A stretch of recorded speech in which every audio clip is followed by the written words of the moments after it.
Isang reunion lang sana ang mangyayari, pero nauwi ito sa isang tambalang pinag-uusapan ng maraming fans.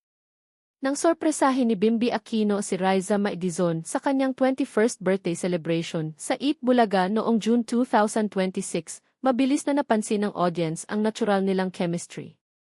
13 taon matapos silang magsama sa AI Little Bossings, parang bumalik ang dating connection nila.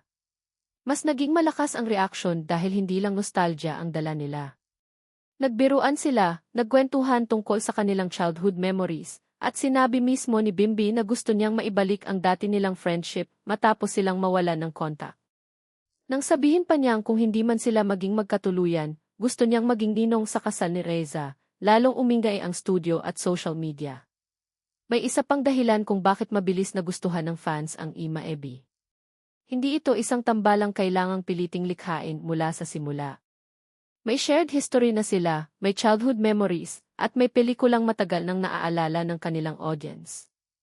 Kaya nang muli silang makita sa iisang frame, nagkaroon agad ng emotional connection ang mga taong nakasubaybay sa kanila noon. Isang entertainment analysis pa ang nagbanggit na nostalgia ang isa sa pinakamalaking dahilan kung bakit naging malakas ang interes sa kanilang tandem.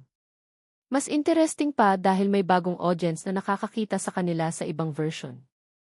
Hindi na sila iyong mga batang Bimbi at Riza na nakilala sa AI Little Bossings.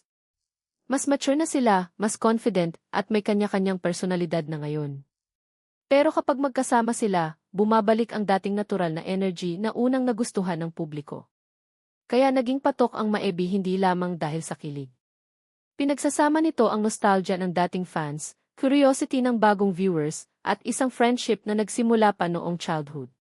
At habang wala pang opisyal na anunsyo tungkol sa isang bagong love team o proyekto para sa kanilang dalawa, malinaw na may audience ng interesado sa kung ano ang maaaring mangyari sa susunod nilang pagkikita.